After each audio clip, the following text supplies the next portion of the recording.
इस एड में हमारे कार्तिक भैया लावा के एक 10,000 के फोन से चिड़िया के पर गिन रहे हैं। ये है CCPA के नॉन मिसलीडिंग एड बनाने के टर्म्स। इसमें लिखी एक भी बात को लावा का एड फुलफिल नहीं कर रहा। और माइक्रोमैक्स भी हमने फोन निकाले हैं, वो फोन अपने आप में ही एक जिसे कहते हैं ना संपूर्ण फोन है, सर्वगुण संपन्न। जिस दिन ये कॉन्फिडेंस आ गया ना, मिस्टर हुज द बॉस भी कुछ नहीं है मेरे आगे। तो सवाल ये है, क्यों हमारे देश की टेक कंपनीज को ऐसे काम करने पड़ते हैं अपने प्रोडक्ट्स को बेचने के लिए। जो कंपनी 2014-15 में सैमसंग को पीछे छोड़ चुकी थी, वो आज नकली फोन बनाकर सिर्फ भारत माता की जय बोलकर अपने फोन को बेचना चाहते हैं। और सवाल यहाँ पर सिर्फ इन कंपनीज का नहीं है। ये जो इंसान है, ये हमेशा दुनिया के टॉप 10 अमीर इंसानों में रहते हैं। और जो काम इन्होंने जियो के साथ किया है, उसके बाद इनके पास बहुत बड़ी अपॉर्चुनिटी थी कि उस जियो के नाम को इस्तेमाल करके ये पूरी फुल फ्लेज स्मार्टफोन कंपनी तैयार कर सकते थे। तो फिर क्या इनको बिजनेस करना नहीं आता?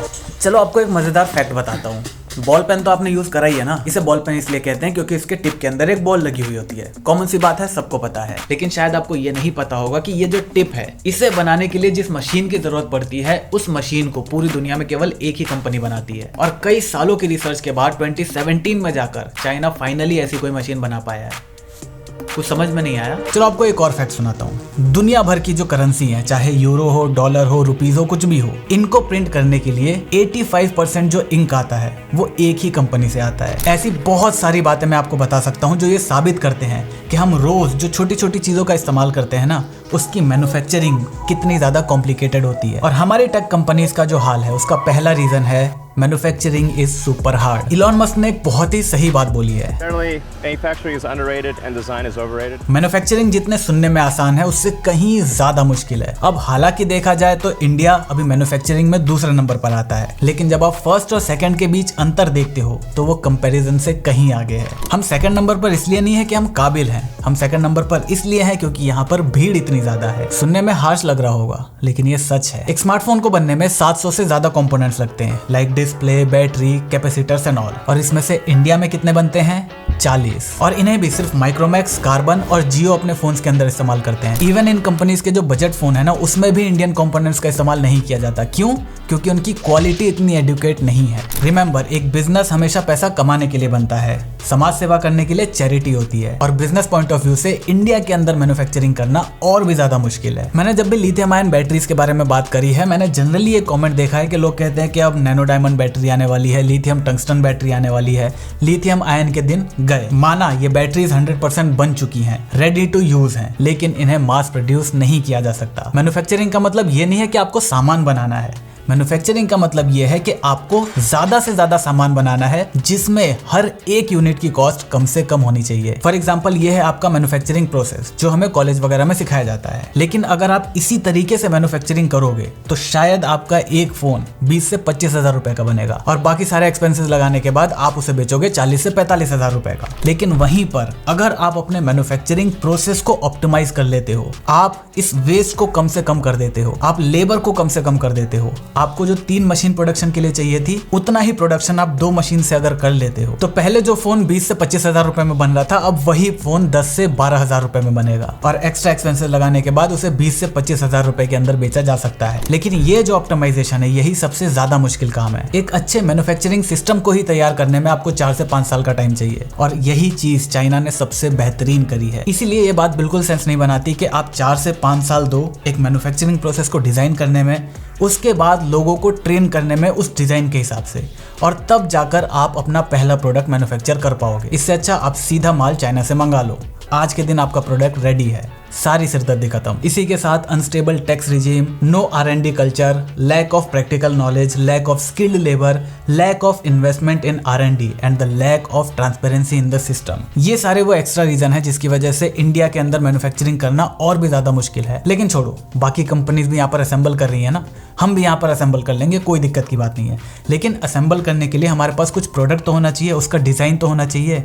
जैसे ही हम प्रोडक्ट डिजाइन करने जाएंगे, इन बड़ी बड़ी कंपनीज ने वहां पर भी लंका लगा रखी है with their patents. And this is our reason number 2, it's too late. देखो, इलॉन भैया ने कहा है कि डिजाइन इज ओवररेटेड। इसका ये बिल्कुल भी मतलब नहीं है कि डिजाइन इजी है। एक अच्छा फोन पतला at the same time strong होता है, और प्लस उसके इंटीरियर का डिजाइन ऐसा होना चाहिए कि सारे के सारे components with bigger battery, fit हो सके, और उस फिटमेंट के साथ उसमें इतनी जगह भी होनी चाहिए कि जब उसका अच्छे से इस्तेमाल करा जाए तो बैटरी और प्रोसेसर के अंदर से जो गर्मी निकलेगी वो गर्मी इवनली डिस्ट्रीब्यूट हो सके। ये काम कर पाना पहले ही बहुत ज्यादा चैलेंजिंग है। इसमें चैलेंज का तड़का लगाता है पेटेंट। फॉर एग्जाम्पल, आपने नोटिस करा होगा कि आज कोई भी फोन आ जाए, कितना महंगे से महंगा आ जाए, उसके चारों बेजल्स सेम साइज के नहीं हो सकते एक्सेप्ट नथिंग। नथिंग के केस में उन्होंने नीचे वाले बेजल को कम करने की कोशिश नहीं करी, बल्कि उनका जो नीचे का बेजल था उसी के बराबर साइड वाले बेजल्स भी रख दिए ताकि वो इवन रहे। और कंपनीज ऐसा इसलिए नहीं कर सकती क्योंकि इसका पेटेंट एप्पल के पास है। इसके अलावा एप्पल के पास 72,053 पेटेंट्स और हैं। वीवो के पास 27,151, Xiaomi के पास 34,077 और सैमसंग के पास सबसे ज्यादा 90,461 पेटेंट्स हैं। और अगर हम लावा और माइक्रोमैक्स के पेटेंट्स को कंबाइन कर दे तो हमारे पास कितने हैं?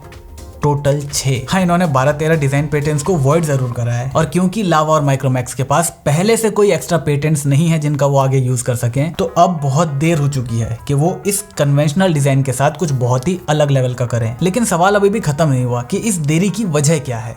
इसकी वजह है lack of skilled engineers. National employability report for 2019 के हिसाब से 80% जो इंजीनियर्स हमारे कॉलेजेस से निकलते हैं वो एम्प्लॉयबल नहीं है, और बचे हुए 20% भी कोई 30 मार खान नहीं है। हर साल ऑन एन एवरेज जो 15 लाख इंजीनियर्स हमारे देश से निकलते हैं उनमें से केवल 1.5% ही इंजीनियर्स हैं जो एक्चुअली में किसी काम के हैं। किसी भी मार्केट में अगर एक चीज लिमिटेड अमाउंट में है तो उसकी प्राइस ऑटोमेटिकली बढ़ जाती है, और ऐसे लोगों को हाई सैलरी ऑफर करके ये कंपनीज उठा कर ले जाती हैं। और हमारी टेक कंपनीज के पास अपना मोटा प्रॉफिट निकालने के बाद इतना पैसा बचता ही नहीं है कि वो ऐसे लोगों को हायर कर सके। चाइना में इसका बिल्कुल उल्टा है, वहां पर स्किल्ड लोग ही इतने सारे हैं कि आपको कम पैसे के अंदर एक अच्छा इंजीनियर मिल सकता है।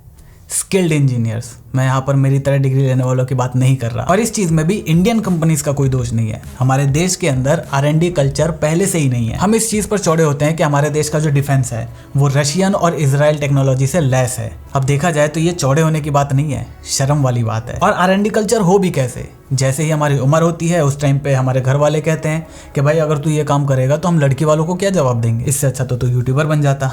नहीं, ऐसा नहीं कहते। हसदे चेहरिਆਂ ਦਾ मतलब ये नहीं ਹੁੰਦਾ कि उन्होंने कोई तकलीफ नहीं होती। खैर, ये सारी बातें छोड़ो, हमने अपना 100% दिमाग लगा दिया और हमारे पास एक डिज़ाइन रेडी है जो किसी भी पेटेंट को अवॉइड नहीं करता। हमारे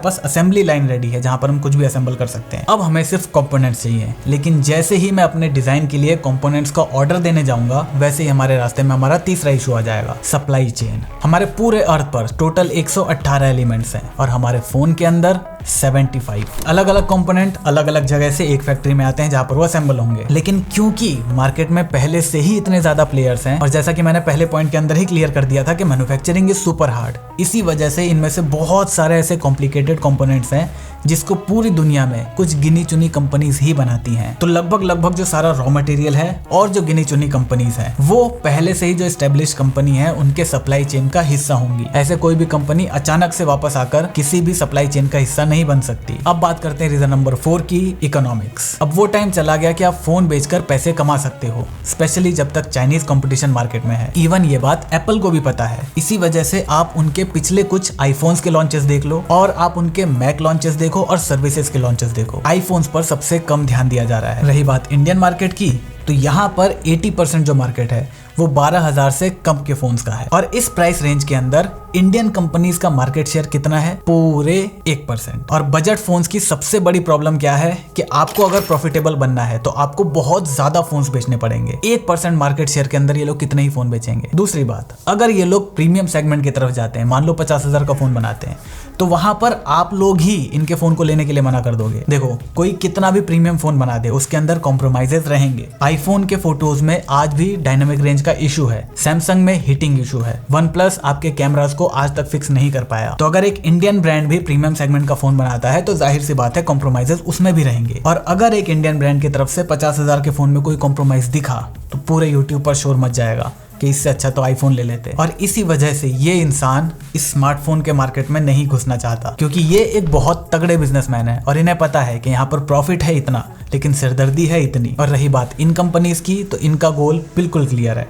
इन्हें चाहिए पैसा। इन्हें किसी से कॉम्पीट नहीं करना, इन्हें अपने आप को गूगल या एप्पल के लेवल तक नहीं लेके जाना, इन्हें सिर्फ अपने इन्वेस्टर्स को पैसा कमा कर देना है। और उसके लिए इन्हें मार्केट में बने रहना है। और मार्केट में बने रहने के लिए इन्हें अपने कुछ फोन्स तो बेचने पड़ेंगे। और वो जो 1% का छोटा सा मार्केट शेयर है, उसके अंदर भी जो लोग टेक जंकीज नहीं है, उन लोगों को फोन सेल करने के लिए इन्हें किसी तरह मैनिपुलेट करना पड़ेगा। और उसके लिए ये लोग ऐसे एड्स बनाते हैं, इस तरह के अपने प्रोडक्ट की फोटोज लगाते हैं और देशभक्ति का सेंटिमेंट यूज करके आपको फोन बेचने की कोशिश करते हैं।